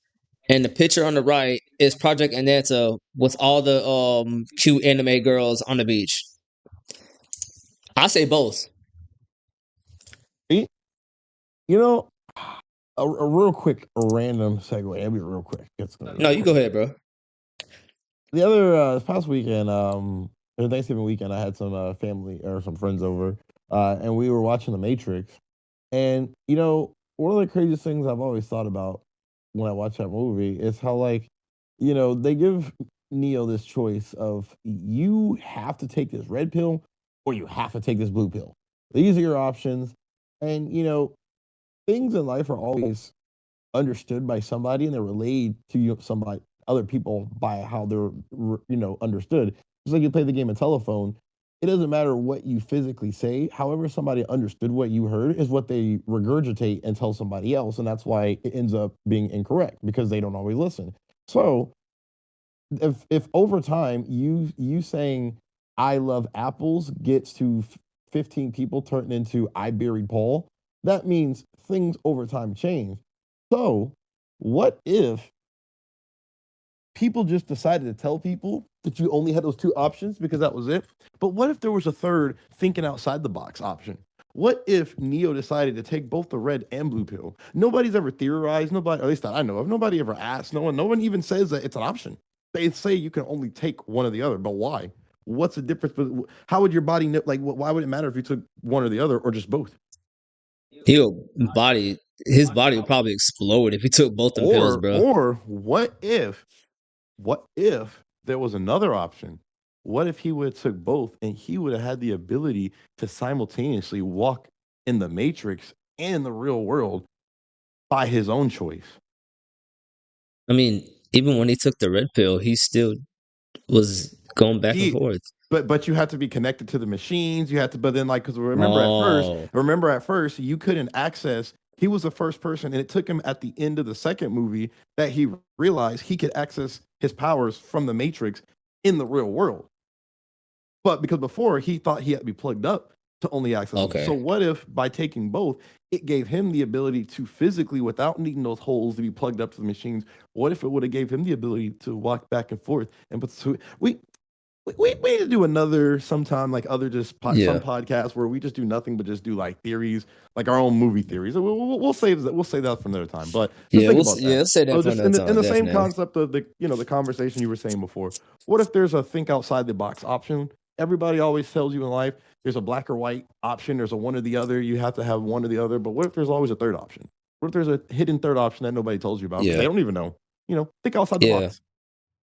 It's like most of these grifters, most of these guys, some of them even say themselves that they're only grifting because it gets them views. If the views are down to the channel, they grift. Bingo. If you don't mind me And asking, what yeah, what is grifting? I'm not caught up on that. What is it? ooh, You just let me grifting Ooh. put is me a on game. sophisticated word for clout chasing, in my opinion. When you do What? things for the clout, when you do things for the views, the likes, the subscribers, when it's just not it's not it's not authentically organic content. You're obviously chasing, some type of algorithm with your buzzwords, with your captions, Hmm. with your reaction clips, stuff like that. So basically, you're a clickbaiter who's intentionally clickbaiting, and you're not hiding that you're clickbaiting. Oh, And sometimes they definitely try to hide it, but they're not good at well, it because well, cause see, when you've clickbaiters been they try around to long make it enough, you've seen seem everything on YouTube, yeah. unfortunately. But like if you just already said that, like he's already coming out and saying that, like, oh yeah, some like as us grifters, some like if he's saying as us grifters, meaning he's already putting himself in that category in the first place of those people, and then he's saying, oh well, sometimes when the views are down, this is what I got to do. If he's Okay. doing that, because Yeah. people who like the other option, they just put it in the thumbnail and they go, oh man, I wasn't trying to I wasn't trying to clickbait, I didn't know, and they will still deny. People like Right. him, he's telling You you, know. oh, I know I'm a grifter, I know that I Right. clickbait. I'm letting you know that I know, and this is why I I'm telling think you why it's I'm doing it. I think it's just best for like the people at home if we give them some examples of grifters. Give me 1 second because there's this one kid who's infamous for grifting, and he has this like supercar, and he crashed it on the highway, right, to promote this Oh, girl's OnlyFans. I forgot what his name is though. Do you remember his name, Is it Cuzzo? Jack? Is it Jack Doherty? Jack Doherty. Ding ding Jesus ding ding Christ! See, ding. Number one grifter of I the year. knew You about the car. dumbass. I You knew you about the car fucking wreck. dummy. My I bad. didn't Who? know about you. Just that's news to me. I had no idea that He is it was a he is OnlyFans. I a just found that man. out. He's one of the worst, man. Get him out of here. But these kids love him. I don't understand why.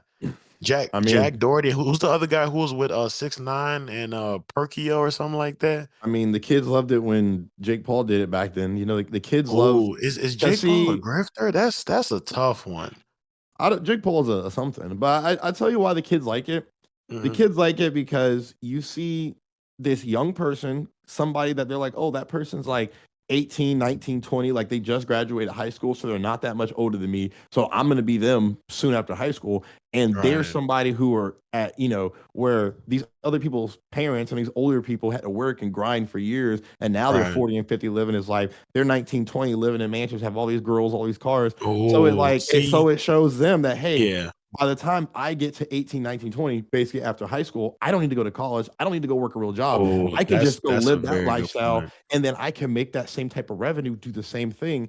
And yeah, these guys look kind of stupid and crazy, but stupid and crazy is bringing them all these numbers. So, See, I'm not sure if we would discuss it on this podcast, but like Kai Cenat has been out this since like middle school. Like it takes years. It takes a mhm. whole decade I before you. wouldn't say, but Kai's not a grifter though. Kai No, does no, his no, own no, no. thing. But people around him are grifters, and people try to grift off of him. Like that guy who tried to commit. What's the approved word that I know we can't say the The S word guy on here. who did the prank, let's just put it The like that, guy the who did the magic prank, prank, the the magic the prank. Hey, magician, the mhm. magician. What's his name? Let's not give him any clout. But I don't even wait. know what his name is, to be honest with you. I couldn't I even Really? tell don't you. know his That's name. how irrelevant he is. But he tried to like honestly, I'm gonna call it stream sniping. He tried to stream snipe Kai Cenat, and yeah, Oh, hmm. The things that And people do for so this guys like that, people like payment that, are those to me crazy. are definitely the grifters. I don't consider Logan or Jake Paul grifters just because they've had grifting moments, right? Like the whole S word forest in Japan. To me, that was over the top grifting. Because what's up with you? But like the whole boxing thing, nah, that's man, that has been great from Oh, the so start. you don't know about before that, way before that. So Jake Paul originally, so they both started in Vine. After Right. Vine, they moved to California stuff. Logan Paul just went off to do YouTube, and then Jake Paul was doing Disney. Well, while he was doing Disney, he he had like a giant house. He was always posting YouTube videos of them doing dumb stuff in the neighborhood. They were setting stuff on fire. They were basically being causing a ruckus in the Oh, neighborhood, and I there was like that. constantly there was people always in the streets, like they always had kids put, like, I mean, like 16 kids, like age 14 to like 18 pulling up to his house to see them and like causing disturbances in the neighborhood. So what was happening was he was constantly on the news. He was constantly in the public eye. People kept talking to him, and then him and Logan Yeah. Paul for a hot minute had quote unquote fake beef because of some stuff, and then they had this BS rap beef going back and forth, and then it was a whole thing where Logan was like he released the first half of his song, and then he wasn't going to release the other half because he was like he was done with the beef, and then some other stuff happened, and then allegedly somebody who was there at the house and stole his video, and then ended up leaking the other half, so then he ended up having to post all stuff like it was like a whole bit that these two were doing, and then after the whole thing, them into ended up making up. So this was stuff that kind of predated his boxing. So this is stuff, and by the way, because of all that stuff, what ended up happening was Disney ended up firing him, and he ended up his show got canceled. So that was when they're talking about grifting for Jake Paul. They don't mean the boxing stuff. They mean the stuff that he did prior to. Basically, after Vine, when he went off to become Disney, he became like a literal internet terror and was causing like whole like kind of like. In fact, the stuff that Jack Doherty is doing now, that's literally what Jake Paul was doing, and that's why I said literally Jack Doherty. That's why I mentioned Jake Paul in the first place. Jack Doherty is doing nothing different than what Jake Paul was doing. He's just doing it now, and he's doing it more consistently. He's been around doing it longer, or as like more of a long time. Where versus Jake Paul did it for about like 2.5 ish, 3 years, and then that boy is a deviant. I'm crying. What makes you say that, Cuzzo? Listen, this Joker, not only did he crash his expensive ass car, he was more worried about his car and the views and keeping his camera up than his friend who could have almost died. Mm-hmm. That boy is an absolute deviant. He needs to get all his stuff taken down. But if you never thought that he was gonna die because it was a prank, you know what I'm saying? Like it'd be different if it was an that was a prank. Yeah, that was for clout, bro. He was Well, pushing and what's some girls' crazy? OnlyFans right after that. So like imagine this, right? This is how I imagine like being in these guys' team is like. So like you're the cameraman, whoever, right? You're like waking up, sunny, Friday morning, you guys are pulling in for a team meeting, and you're sitting down, and they're like, "All right, guys, so we're getting the meeting for what's going to happen for Saturday streams." Like, all right, cool. So, just so you guys know, we check this out, right? We're gonna crash my car, and then you're sitting there like, "Yeah, wait, I'm sorry, what?" You go, "Yeah, we're gonna crash my car," and it's like, "Oh, like we're gonna be outside." They're like, "Oh no, we're gonna be in it on the highway. We're gonna crash the car for clout." What do you think about that? And you're just like. Now, come on, Jack. Like, I mean, it sounds like a great idea, but like, do you really like? Do you think we should? He's like, oh, listen, it's gonna be totally safe. You're not gonna get hurt. He's like, yeah, I get you, but like, do you really like? Like, I'm sure it goes on for like a whole minute, and at some point, whether it actually gets approved or not, or maybe this man just wakes up and goes, I'm not gonna tell my team this. I'm gonna crash my car today on stream. I don't even know how it goes, but I imagine it must go something like. Listen, at the end of the day, grifting is just fake outrage. It's just selective outrage. I'm going to pick and choose the stuff I'm going to be mad at, and then I'm going to explode it and make it something a lot bigger than what it is. Oh, I get it. Grifters are motherfuckers on Twitter or X. Oh, see, that's how you tell me. That makes sense. Yeah. So, which leads me to go to my next segment. Have you ever watched Don Da Don? That intro goes so hard. Bro, I'm obsessed. So, there's this person. You know how us black people are. Mm-hmm. We always like to draw like anime characters, as in like, what if they're black? Mm-hmm. Yeah, for sure. And we've been doing this stuff for years. Mm-hmm. And so today, somebody drew Okarun and Momo Ayase black. Mm-hmm. And I actually shared some of those on Facebook. Do you know where I give credit or blame to for that? Who? The Boondocks. The Boondocks is the first imagination of black people as anime characters, in my opinion. Listen, I mean, it's been around fan wise. Like people have been doing it fan like there's been black interpretations of Goku since Dragon Ball has been here in America, and black people who like got into Dragon Ball who knew how to draw decided to draw it. So like it's technically been around a lot longer than that.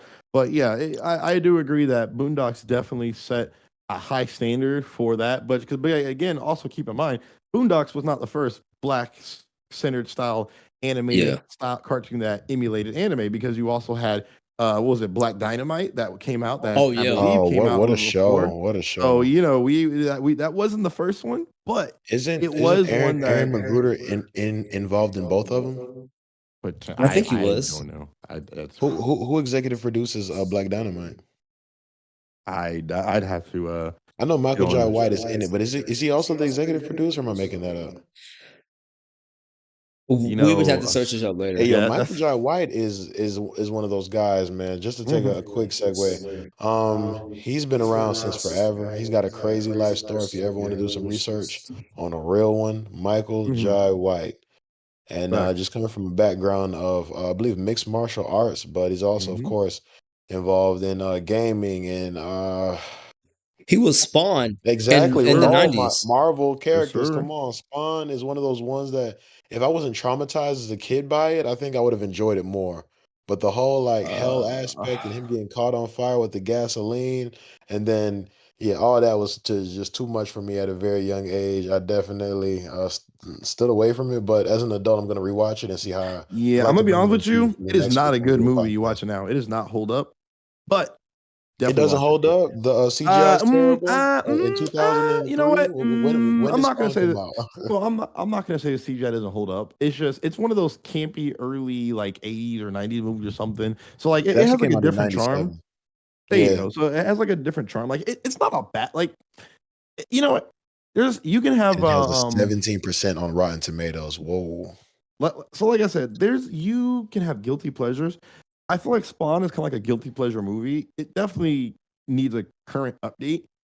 It also I don't think was good back then either, but you can watch it and enjoy it. I watched it, I enjoyed it. You know, you can enjoy Watch the bad 90s movies. cartoon. Can I read the synopsis real quick and see if you guys actually remember this whole part of it? The film depicts the origin story of the title character, a murdered U.S. Marine who was resurrected as the reluctant leader of Hell's Army.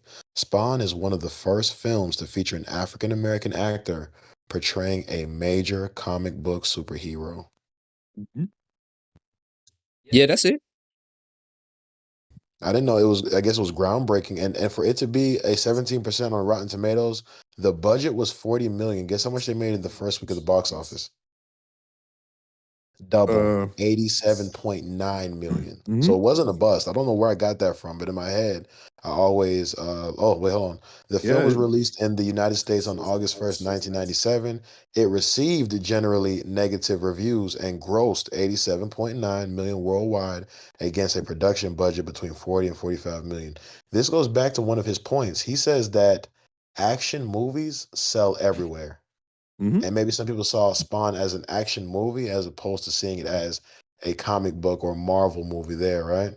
And it's crazy because technically Blade. Spawn isn't even oh yeah no so Spawn isn't even a Marvel character. He's technically like Image because both Marvel and DC at some point they made separate companies to do different type of characters that they didn't necessarily want to release on their label. So Spawn was kind of like one of those, but he Yeah. essentially is very synonymously with the DC universe. But like he's like one of those characters that like I forget if he was either DC or Marvel. I don't really know, but he's kind of like he's really technically his own thing, but he's done crossovers with other characters. Like he's done a crossover with Batman before.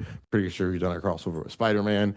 Yeah. You know, and I guess he'd be more under WB because his stuff is on HBO Max, which is WB. So, You know why I associate him with Marvel though? It's mm, because Ted McFarlane, he executive produced it. He's also worked on, let me read it here. He's also worked on The Amazing Spider Man. Spider-Man, Mm-hmm. Yep. Batman Year Two, The Mm-hmm. Incredible Hulk, and also Spider-Man as well. So that's why I definitely associate him with Marvel there. So yeah. Yeah. Supposedly, the new Spawn movie is going to be more of a horror. They said more of a horror film than a superhero film, which I think for Whoa. Spawn is a good actual step because I think the problem is that they try to force Spawn to feel like a superhero movie when even though obviously he's a comic book character, but when you actually delve into the themes and the stuff, like again, if you even watch like the HBO series, it wasn't even really like superhero feeling, and it's like I feel like you know, and that's where even He was more MCU of I an think is anti-hero, right? Yeah, definitely. yeah, and I feel like Going back that's to what where what Ace said, Ace definitely was on the hitting the nail on the mm, head. It said Spawn is a fictional anti-hero appearing in a monthly comic book of the same name published by American company Image Comics. Oof, I'll be on it. Ooh, he could appear in Invincible. All Yeah, right. yeah, technically he could. Yeah. So Sure can. back to the topic at hand. This picture, I'm gonna link it to you, Ace, and you too, Otto. So this picture Also, has a you can send it in the on Discord and we can see it. Since like I can look right on Discord right okay, now. Send it in the okay. Discord chat, Actually, I'm gonna copy. I'm or gonna you can copy share the your screen. link. I'm gonna hold on, because I'm doing this on my phone right now. Uh, rules. No, that's the rules. Oops. Arts and crafts. I put it in the arts and crafts section. Yeah, I'm in there right now. Okay. Okay, So okay. this picture got a lot of Well, I think I flack actually shared from this on the Facebook. Japanese people. This is what I mean by grifting. So this is again selective outrage. It doesn't bother them. It damn, what was I about to say? Okay. So in Genshin Impact, they have a new country in Genshin Impact. And that country is based off of African and Latin American culture. But a select few of the characters, their skin color doesn't reflect the region they're based off of. But when it comes to this right here, there's fake Japanese people, and the only reason why I know they're fake is because when they did the Google translated their sentences perfectly. Because people can easily go on Google Translate, type words in, highlight it, and then copy and paste it. And the words were translated perfectly. Yeah, The and sentences, it's only perfect. going to be perfect like that if you got directly from Google Translate, because anybody knows if you take an actual sentence and try to put it in Google Translate, it's not going to translate it correctly. Right. So most likely what they did was they went on the English version and translated to another language, and then got that version of it, like the translated version that they got for the Japanese whatever language, and then just copy and paste that. Yeah. I know because I've done that before. So, and I know you've seen Brazilian Hatsune Miku all over Twitter, right? Nope. Okay. So, but you know Hatsune Miku. I don't know. What You is don't that? know? What is that? You don't know the Vocaloid? She's famous. Oh, that chick with like the blue hair. Yeah, with the blue hair, the pigtails. Oh yeah, I guess I didn't know Yeah. what was her name, but yeah, okay, I know you're talking about. So they made somebody drew a Brazilian version of her, and everybody loves her. And they don't have a problem with Brazilian Miku, but God forbid people decide to make Naruto black, or they decide to draw Ichigo black. Which It's a they have, problem. but we Well, also had, but they were okay with having a whole random clan of black people in Naruto. They didn't think that was Because they didn't look outrageous. because they didn't really look that black. Oh no, You can but be black, just don't be black enough. I'm saying the same said people who were complaining about this black Dandadon photo. They didn't complain about that. Oh, why is there black people in Japan? That wasn't an issue for them or anything like that. No. Oh man. Okay. All right, Oh man. I'm just trying to get the gravity of what they're mad about. You know what I'm saying? I want to make sure I can truly understand why they're mad, so I can It's either decide fake if I'm on their outrage. side or but I'm probably not going to be on their side. I think there's a 100% chance I'm not. But It's just like at this point, bro, DEI and the hatred of all this stuff. It's just racism at this point, bro. DEI is just another way of saying the N word at this point. that's a very valid point, cause it's just one of those words that people don't really know about. So when you do say it, you're gonna just pick a side, whether you're pro DEI or anti DEI, whether you even know what DEI is. So a lot of people find themselves not even knowing, kind of similar to what was the other one that they were trying to use in education? Like what's the word? When they were trying to teach like slavery, like nowadays you can't call slaves, you gotta call them Bro, indentured speaking of servants. which, my sister, I got off the phone with my sister a couple days ago, and she's a teacher. Now they're trying not to make slavery look bad in school. They're trying to talk about the benefits of slavery and how Yep. slavery benefited people back in the day. Yeah. Like, she's crazy, bro.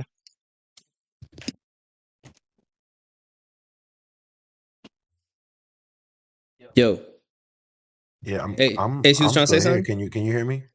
Yeah, I can hear you. All right. Yeah, and that's the thing is like they're trying to rewrite history right now. So you just gotta like make sure, I guess, not even make sure, but just like speak your perspective.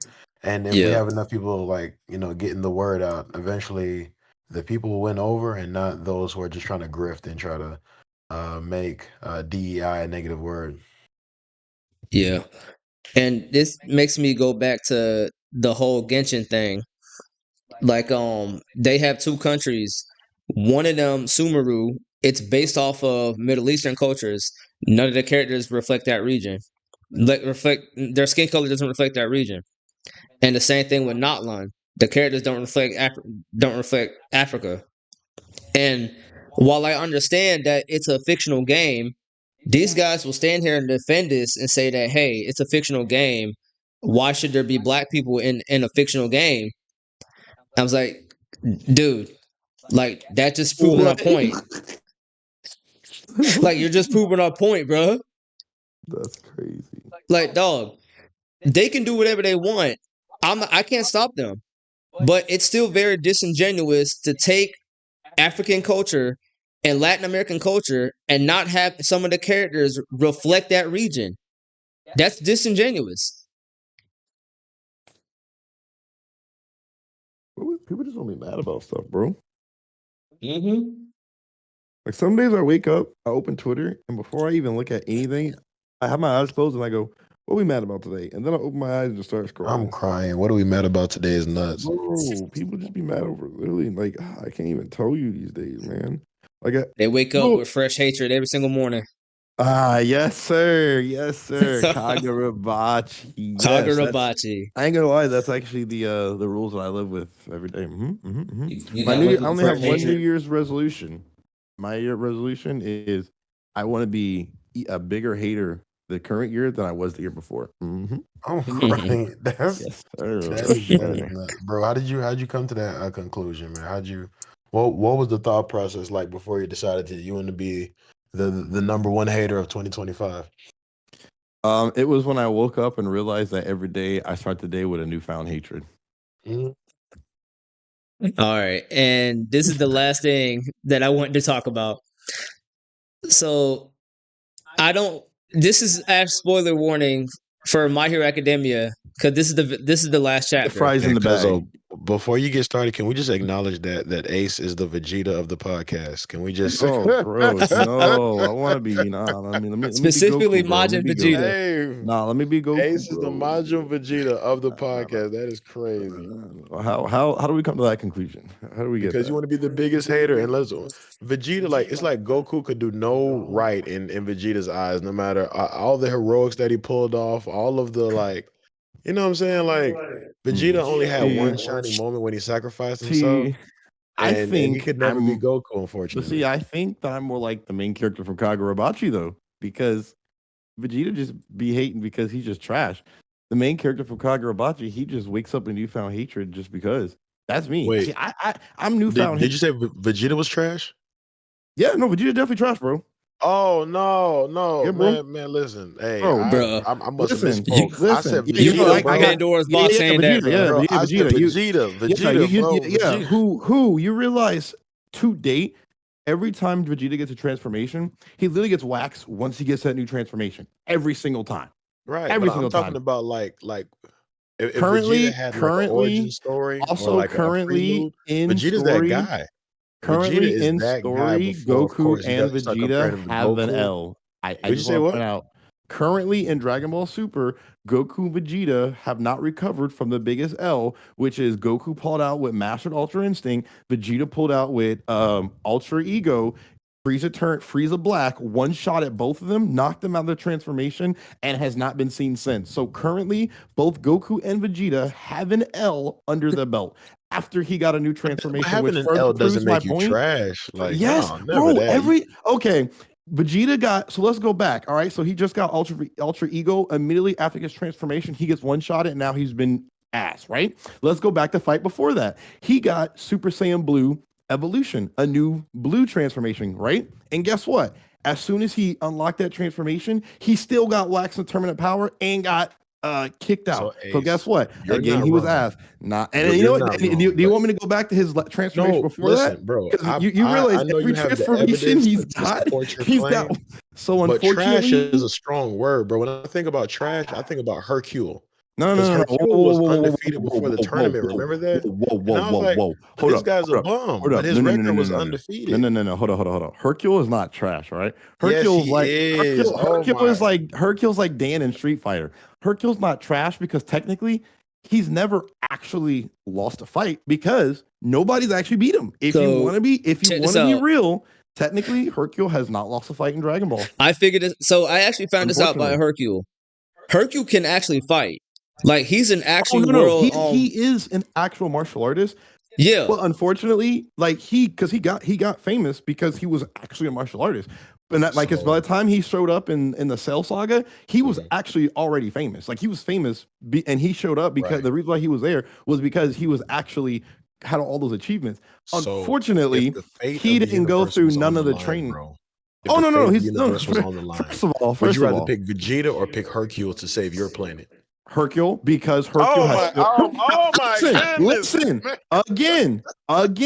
If you go through any fight that Hercule's been involved in so far, even though it was a BS reason, he didn't lose. Vegeta has lost.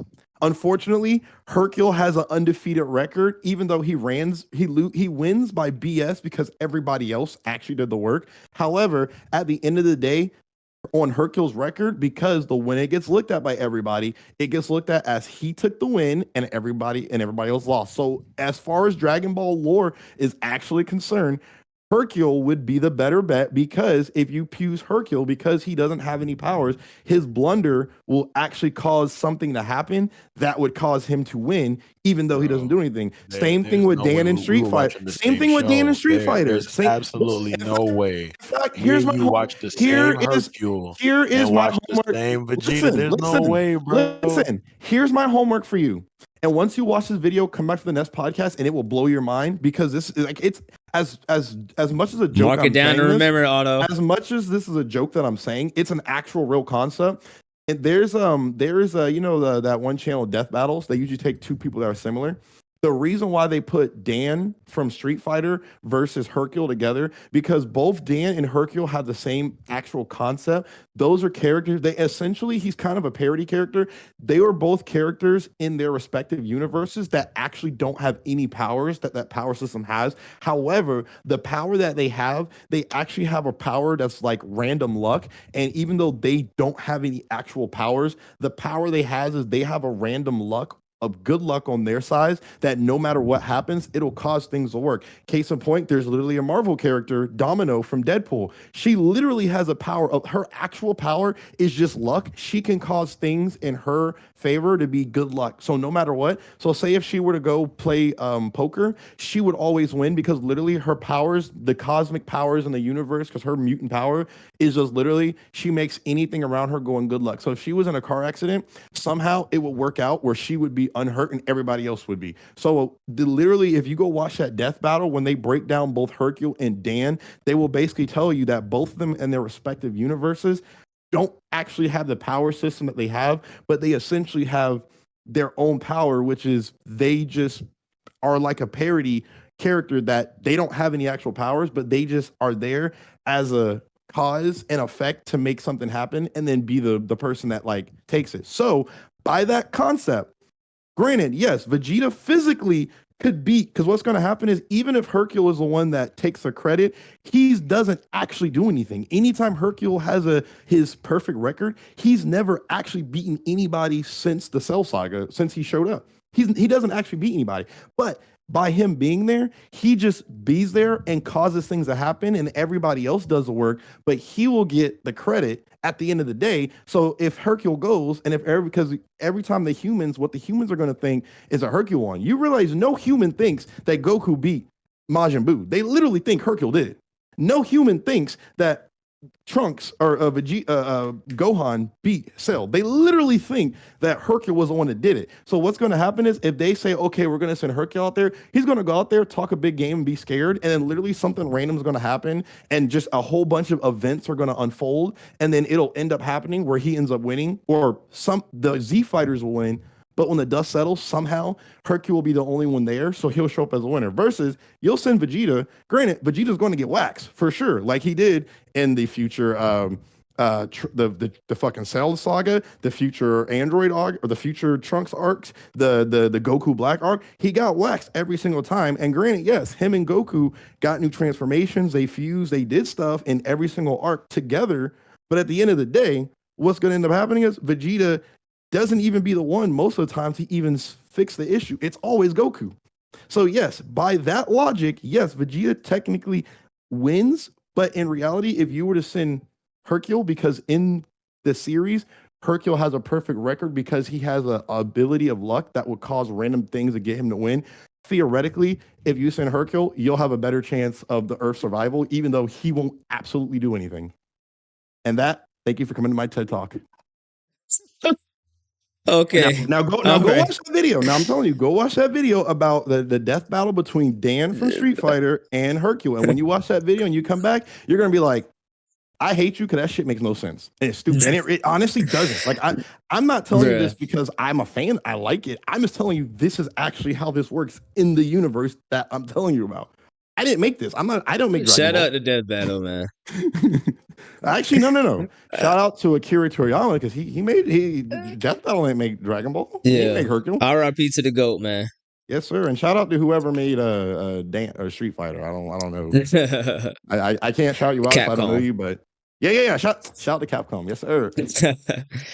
Anyway, all right. So that's all I got. We'll try and keep oh man, all that other stuff that we brought up. We really got to write some of this down, but it's all good. This is all I got for today. Go ahead, follow me at Champion Brown, and follow me on Blue Sky. Ooh, Blue Champion Sky. Brown. We on Blue Sky now. I'm on Blue Sky, baby. Guess what? Follow me on Twitch and my YouTube channel. And go ahead, Ace. What you got? You also can follow me on Blue Sky at ACeTrigger00, whatever Blue Sky or whatever the at is. I don't know. You can It's also like follow me. something. There you go.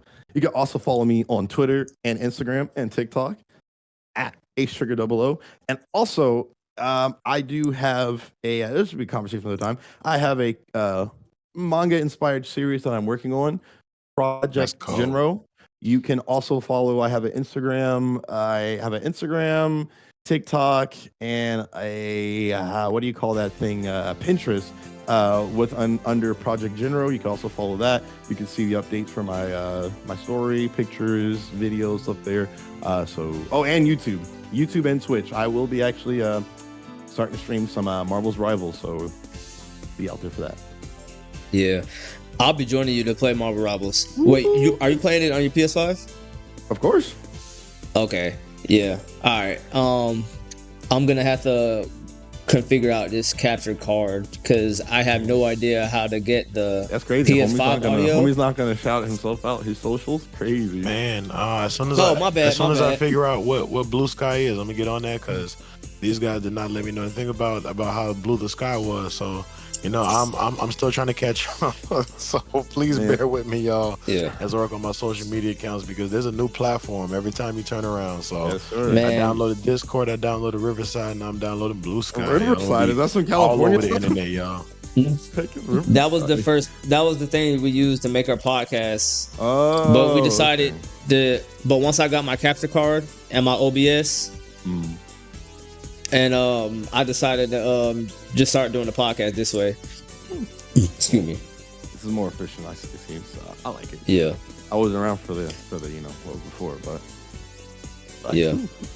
Yeah, that was a no tomato emojis this week. That was no tomato emojis going forward. Oh, give him Miss Flowers. For sure. That was a meaty, packed podcast. I actually learned quite a bit. All right. I learned about grifters. Right. Oh yeah, actually, hold on, real quick. We're gonna do this every at the end of each episode. What was something that you guys learned in this podcast? I learned the meaning and the word grifters. what I learned. Oh, that's a good one. Ooh. I learned the origin story of Jake and Logan Paul, and I'm disappointed in both of y'all. Get it together. Oh man. Bro. I forgot everything I learned. I'm crying, Cuzzo. Come on, you gotta. Bro, we talked about a lot. We talked about some DEI. We talked about Logan Jake Paul. We talked about Cuzzo is comic already stuff. working on post production, so please forgive him. His brain instantly goes into editing clips and adding different. Some people call it memes, some people call it memes, but just the thing to take our content over the top, whatever that is, Cuzzo finds it, and whether it's DMX, we got a DMX meme in there somewhere. So please Hey. check out all of our content. It will pleasantly surprise you on how we are making all of culture fit into one podcast here at Revenge of the Gamers. Yes, sir. All right. Y'all take care. Y'all have a good night. All right now. All right. Whew.